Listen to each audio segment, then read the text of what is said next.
Bonjour à toutes et à tous et bienvenue dans le programme Ludonote, les mondes du jeu vidéo. Durant notre précédent cours, on s'est intéressé aux différents modèles économiques dans le domaine du jeu vidéo et cette fois-ci, on va s'intéresser à un élément fondamental, on en a parlé un peu, on l'a un peu teasé, c'est le Game Design Document. On va essayer d'apprendre comment construire un GDD. Pour rappel, le GDD est un document central dans le développement d'un jeu vidéo. Il sert d'un plan détaillé qui décrit tous les aspects du jeu, des mécaniques de gameplay à l'histoire, en passant par les personnages, l'interface, utilisateur et l'économie du jeu. Le GDD permet aux développeurs, aux designers, aux artistes et aux autres parties prenantes de travailler à partir d'un même référentiel. Un bon GDD assure la cohérence du projet et aide à aligner l'équipe autour des objectifs de conception du jeu. Quel objectif et importance? Le GDD est crucial pour plusieurs raisons, comme on l'a dit en termes de clarification de la vision du jeu, permet de définir et de communiquer clairement l'idée et les objectifs du jeu. Par rapport à la communication entre les équipes, ça sert de référence pour les différents départements, game design, développement, marketing, et garantit que tous les membres de l'équipe partagent la même vision du projet. En termes de planification et de gestion du projet, ça aide à définir les tâches, les priorités et les délais, notamment en termes de budget. Réduction des risques, ça permet d'identifier tôt les problèmes de conception et les incohérences dans le jeu avant qu'ils ne deviennent évidemment coûteux à corriger. Quels sont les publics cibles et les parties prenantes? Le public cible des GDD sont toutes les personnes impliquées dans le développement du jeu. On a les concepteurs du jeu évidemment par définition, les game designers, c'est eux qui rédigent et structurent le GDD en définissant les mécaniques, l'histoire et la progression. Les développeurs, ici les programmeurs, vont implémenter les mécaniques et les fonctionnalités décrites dans le GDD. Les artistes, donc les concepteurs graphiques, les animateurs et les modeleurs, s'inspirent du GDD pour créer les visuels et l'interface utilisateur. Les producteurs sont responsables de la gestion des ressources, du calendrier, de la coordination des équipes et ils vont évidemment s'inspirer du GDD. Les testeurs QA vont utiliser le GDD pour s'assurer que le jeu respecte la vision et les fonctionnalités décrites pour voir si tout fonctionne correctement. Évidemment, les investisseurs et les éditeurs qui auront besoin de comprendre l'ensemble du projet pour évaluer sa rentabilité et son potentiel commercial. Quel est le processus de création d'un GDD? D'abord, il y a la phase de pré-production avec une recherche initiale, du brainstorming, une étude de marché et une élaboration des concepts de base du jeu, quelle est globalement l'histoire, les mécaniques principales de jeu, donc de gameplay, et les objectifs. Il y a ensuite la rédaction et la structuration, création justement du document à proprement dit en définissant les grandes sections du GDD. Cela inclut la description des mécaniques, des personnages, du monde, des niveaux et des systèmes économiques. Il y a une révision et une validation. Après la rédaction initiale, le GDD est soumis à une révision pour s'assurer qu'il est complet et que toutes les parties prenantes sont bien alignées sur la même vision du jeu. Et évidemment, c'est un document qui est vivant et dynamique. Il va évoluer au fil du développement du jeu. Les modifications ou ajouts doivent être documentés pour garantir que tout le monde est informé des changements. Cela permet de suivre l'évolution du projet et de réagir rapidement en cas de changement. La structure générale du GDD est la suivante. Tout d'abord, on commence par un résumé exécutif, une présentation rapide du jeu, de son concept et des objectifs principaux. Il y a le gameplay, évidemment, la définition des mécaniques de jeu, des contrôles, des défis, des obstacles et de l'interactivité. En termes d'histoire et de narration, on va pouvoir détailler ici, on en a parlé en termes de narrative design et de world building, l'univers du jeu, l'intrigue, les personnages et la progression narrative. Les personnages on va pouvoir les détailler de façon plus remarquable, avec une description des protagonistes, des antagonistes et des personnages secondaires. Ensuite, on va s'intéresser au monde au niveau, donc un peu plus au level design, donc à la cartographie de l'environnement, des niveaux, de la progression et des interactions. On va pouvoir aussi discuter de lui, donc on va définir les éléments visuels et interactifs du jeu, des menus, du HUD, etc. S'il y a un système économique particulier, on va pouvoir définir le système économique en l'occurrence, quelles sont les monnaies, hard currency, soft currency, les achats in-game, les gestions des ressources, la progression économique, etc. On peut évidemment, on doit parler dès maintenant, dès le GDD, de l'audio et de la musique, des intentions évidemment, en termes de planification des effets sonores, de la musique d'ambiance, des voix, etc. On va aussi parler d'une partie réservée au QA, donc au processus de test pour s'assurer que le jeu fonctionne correctement, de la phase de prototypage jusqu'à la version finale. On peut aller encore plus loin avec le plan marketing et lancement, en termes de stratégie de commercialisation, de distribution et d'engagement des joueurs.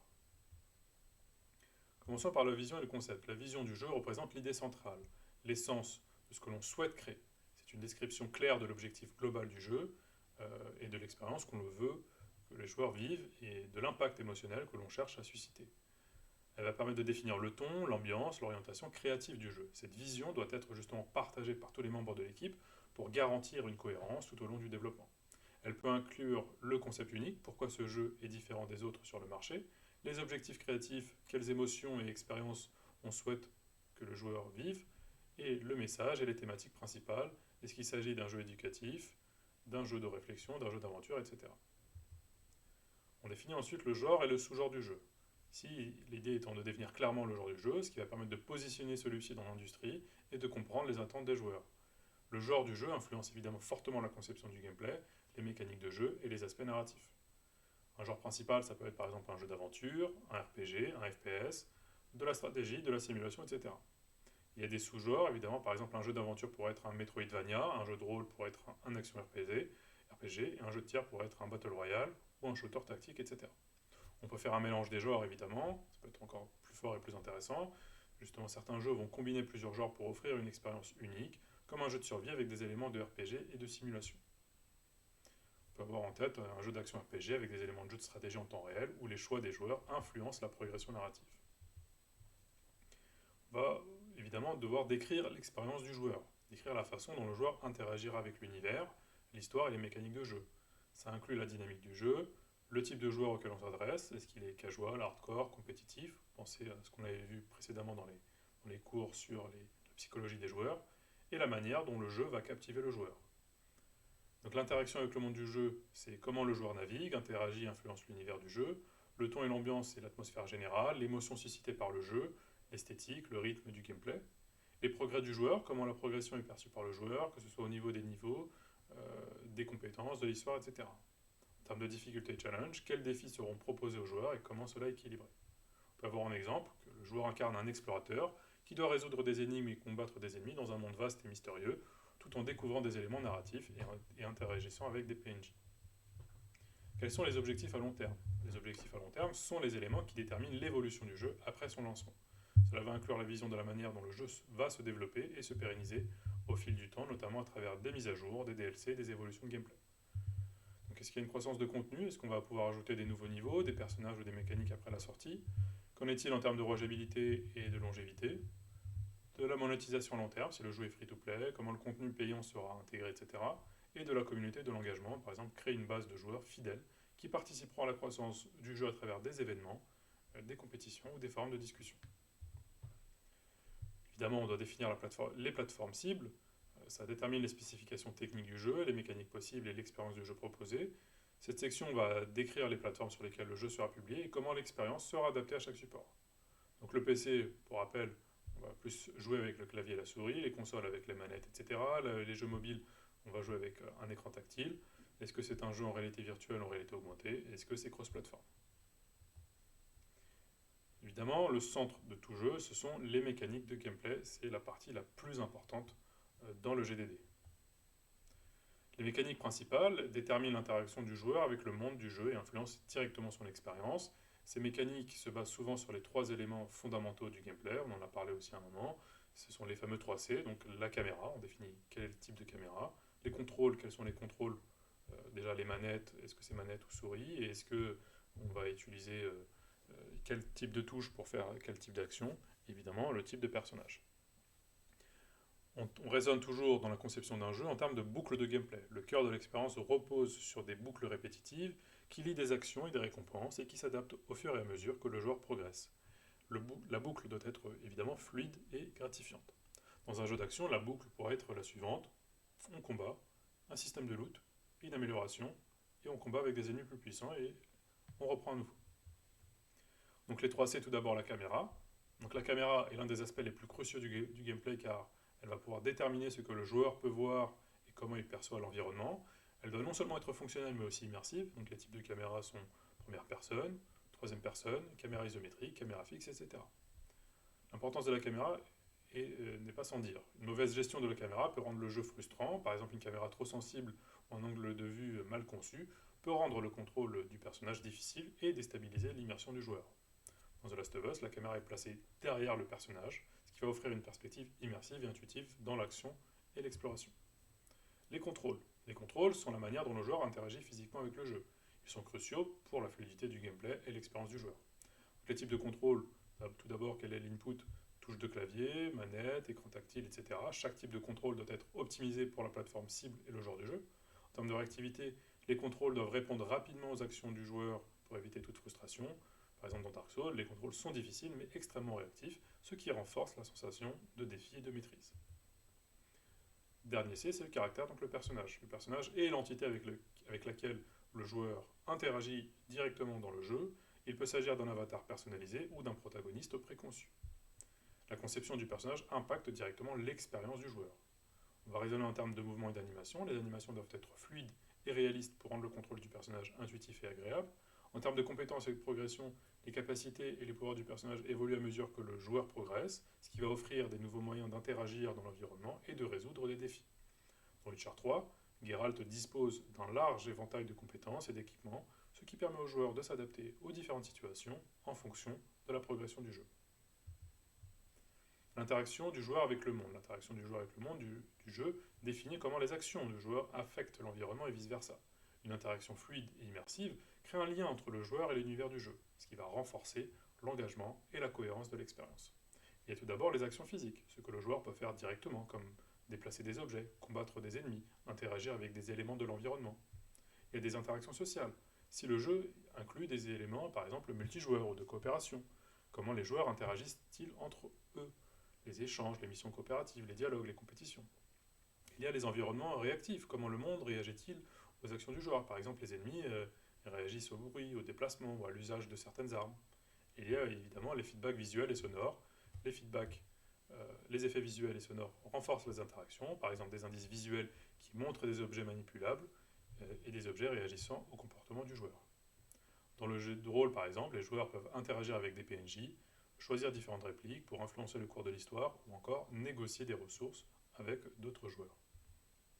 Sur les contrôles des interfaces, les contrôles et l'interface du jeu, la manière dont le joueur contrôle les personnages et interagit avec l'interface du jeu est essentielle justement pour une expérience agréable et intuitive.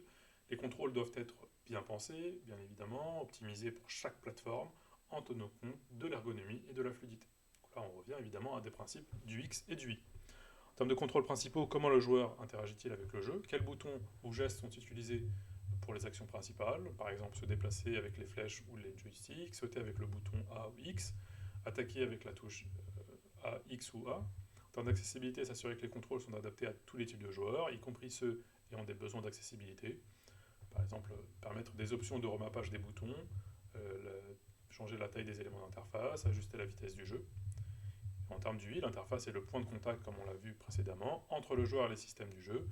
Elle doit être bien évidemment claire et simple, en mettant l'accent sur les informations essentielles, la santé, munitions, etc. En termes de feedback et d'intuitivité, l'interface doit offrir des retours immédiats sur les actions du joueur pour qu'il sache si une action a été réussie ou non. Un bruit de confirmation, une animation, un changement de couleur dans l'UI. Les systèmes de progression permettent aux joueurs de sentir un sentiment d'accomplissement et de croissance tout au long de l'expérience du jeu. Ils sont bien évidemment essentiels pour maintenir l'intérêt du joueur et inciter à continuer à jouer. En termes de compétences et d'amélioration, comment le joueur améliore-t-il son personnage? Cela peut être à travers l'acquisition de nouvelles compétences ou d'objets puissants, ou bien des évolutions dans les caractéristiques, par exemple la force, la vitesse, etc. Le système de niveau et de classe. Les joueurs peuvent monter de niveau, accéder à de nouvelles zones, ou changer de classe ou de spécialisation durant le jeu. En termes de ressources et de gestion d'inventaire, comment la collecte des ressources ou la gestion d'inventaire joue un rôle dans la progression. Par exemple, la collecte de matériaux pour améliorer son équipement ou le gain d'expérience pour débloquer des capacités. En termes de courbe de progression, on l'a vu plusieurs fois, elle doit monter en difficulté mais être en dents de scie. L'évolution doit être bien dosée avec des défis croissants mais gérables. Un bon système de progression assure que le joueur ne se sente ni frustré ni trop puissant à chaque étape, où on raisonne et on pense toujours au fameux canal du flow. Les objectifs du joueur et les récompenses. Les objectifs et les récompenses donnent au joueur une direction et un but, le motivant à continuer à progresser et à explorer. La manière dont ces objectifs sont définis influence grandement l'engagement et la satisfaction.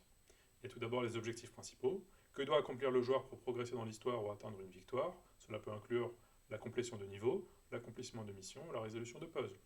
Il y a évidemment des objectifs secondaires qui vont offrir des récompenses sans nécessairement être essentielles pour l'histoire principale, et ça encourage l'exploration et la rejouabilité. Il y a des récompenses immédiates et différées. Les récompenses peuvent être immédiates, comme des points d'expérience ou des objets, ou différées, avec des accès à des nouveaux niveaux, des personnages ou mécaniques. On peut raisonner en termes de systèmes de récompenses variés.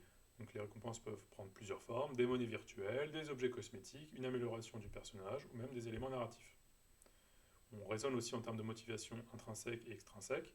Un bon système d'objectifs offre des récompenses qui motivent le joueur à poursuivre ses efforts, qu'elles soient internes, un sentiment d'accomplissement, ou externes, des récompenses tangibles. Le level design et les environnements.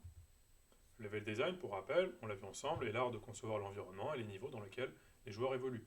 Chaque niveau ou monde doit offrir une expérience unique tout en étant cohérent avec le thème et la progression du jeu. Les environnements peuvent être urbains, naturels, fantastiques, et chaque type présente des défis et des possibilités distinctes. Il y a des niveaux linéaires, tout d'abord, les joueurs suivent ici un chemin prédéfini, souvent avec une histoire précise à suivre. Cela peut inclure des couloirs ou des zones interconnectées, mais toujours limitées par des choix clairs. Il y a évidemment les mondes ouverts, des mondes vastes où les joueurs peuvent choisir où aller ou comment accomplir leurs objectifs, et les niveaux multilinéaires, une combinaison des deux où les joueurs ont la liberté de choisir entre plusieurs chemins tout en restant dans une structure globale. La progression des niveaux doit être soigneusement calibrée pour maintenir l'intérêt et le challenge tout au long du jeu, on l'a vu dans le cours du level design, toujours penser au canal du flow et à la difficulté en denti, à la progression dans un niveau en denti. On va tout d'abord introduire les mécaniques. Les premiers niveaux servent à introduire les mécaniques de base, ils sont plus simples et permettent aux joueurs d'apprendre progressivement. On va augmenter la difficulté. La difficulté doit justement augmenter lentement pour maintenir l'intérêt sans frustrer le joueur. On va avoir des points de repère, des moments clés ou des objectifs majeurs qui permettent aux joueurs de savoir qu'ils progressent. Cela peut inclure des événements narratifs, des boss ou des changements dans l'environnement. Et créer une variété dans la structure, il est important de varier le rythme des niveaux, par exemple alterner entre des phases d'action intense et des phases d'exploration plus calmes, ce qui est utilisé en termes de pacing. Pour le design des environnements, les environnements sont essentiels évidemment pour immerger le joueur dans l'univers du jeu. Ils doivent être conçus de manière à soutenir la narration, les mécaniques de gameplay et la progression. On a les environnements urbains, on en a parlé aussi, les environnements naturels et les environnements fantastiques.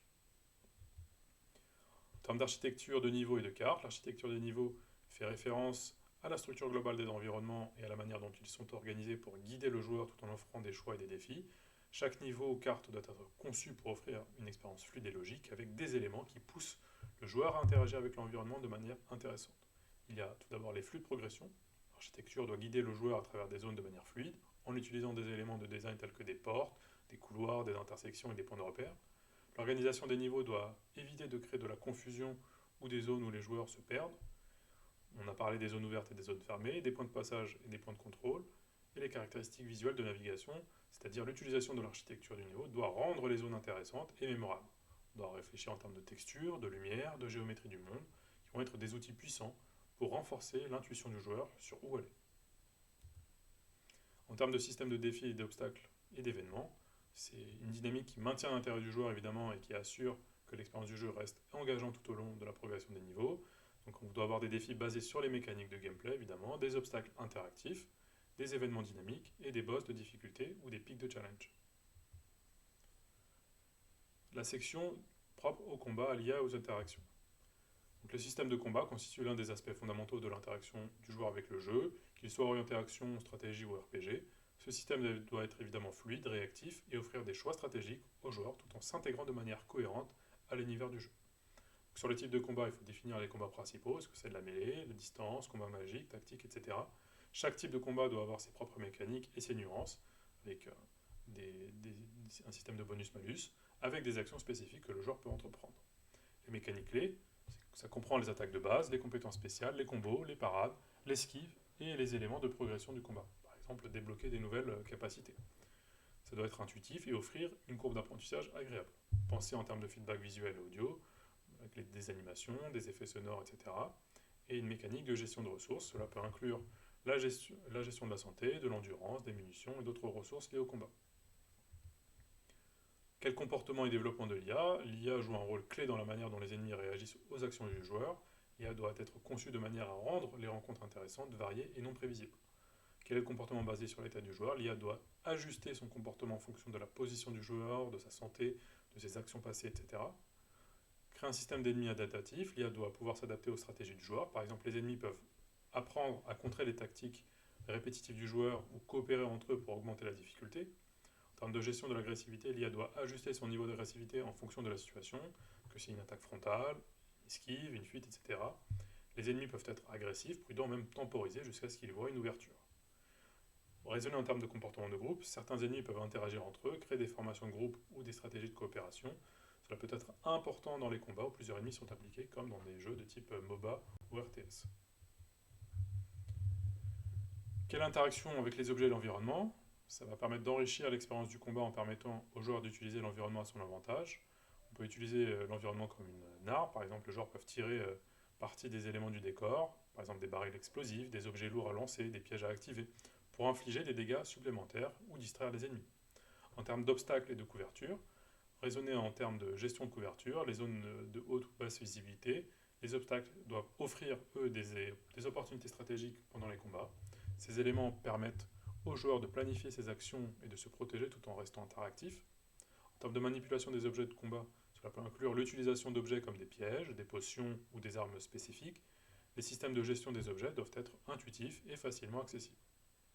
En termes d'interactivité de l'environnement, certaines zones peuvent comporter des éléments interactifs comme des leviers ou actionner pour changer la dynamique du combat, ouvrir des portes, faire tomber des objets, activer des mécanismes.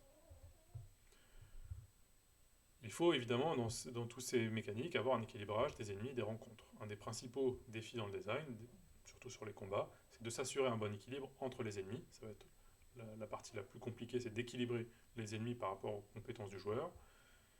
Il faut avoir un niveau de difficulté progressif, on l'a déjà dit, une diversité d'ennemis, donc les ennemis doivent offrir une grande diversité de forces, de faiblesses et de comportements.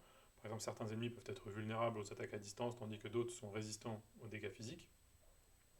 Avoir des rencontres tactiques et non scriptées, certaines rencontres doivent demander aux joueurs de réagir à des situations imprévues, que ce soit par l'apparition soudaine d'un ennemi puissant ou un changement dynamique dans l'environnement.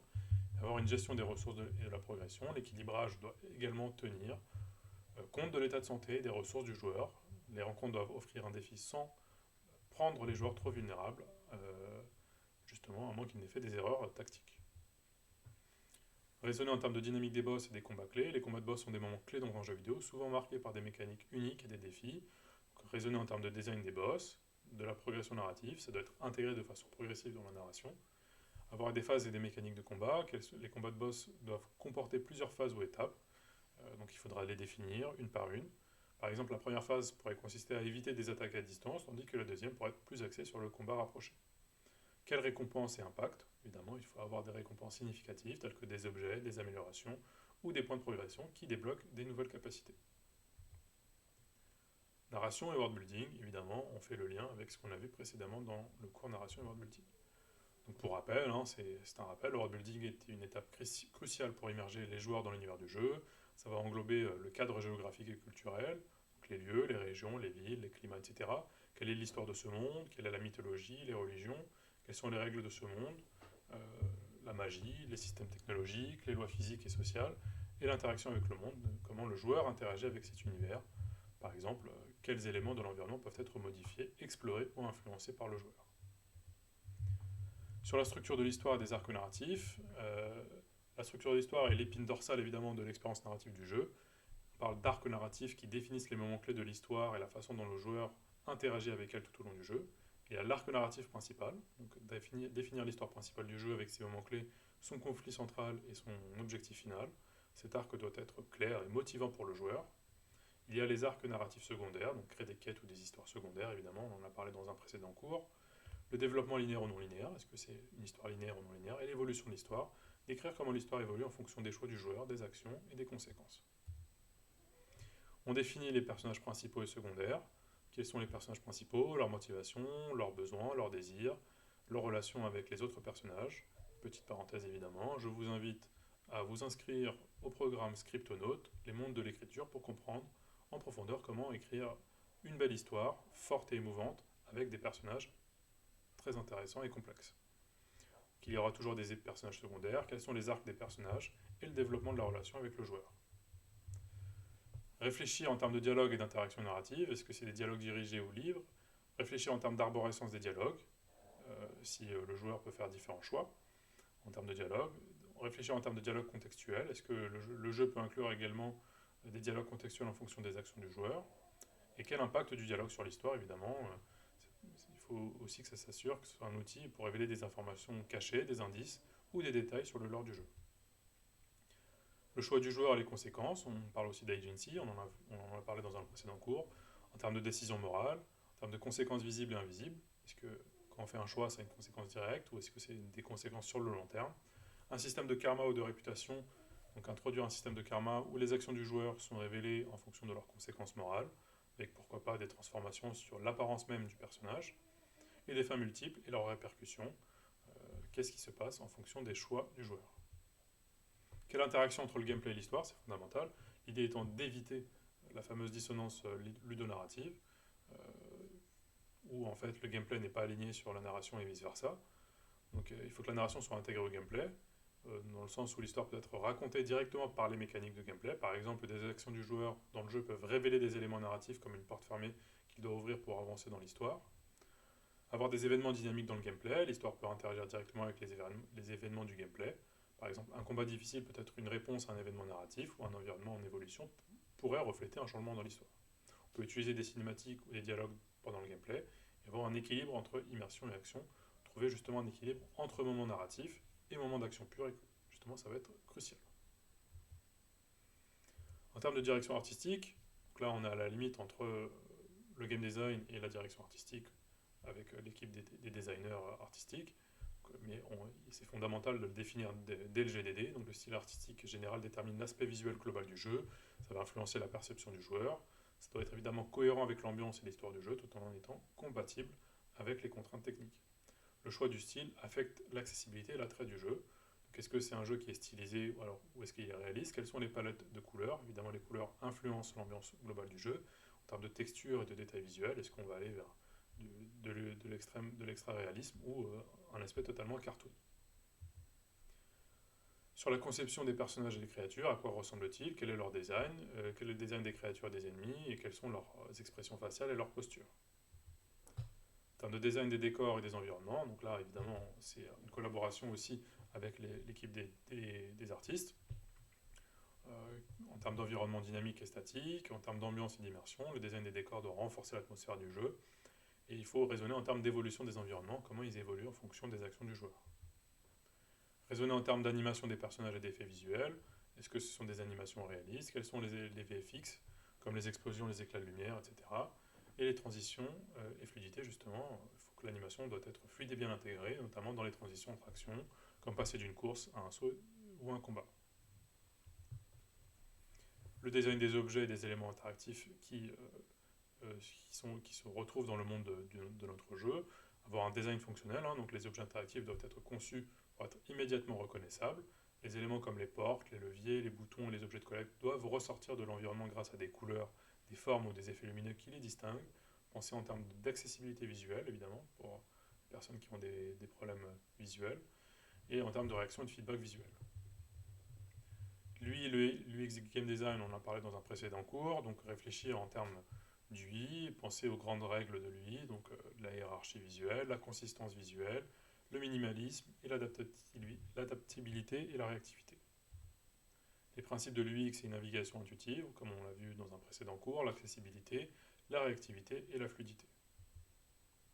Pensez au menu, aux cartes inventaires, quel type d'UI, est-ce qu'elle est diégétique, est-ce qu'elle est extra-diégétique, est-ce qu'elle est... etc. Raisonner en termes de menu, de cartes et d'inventaire.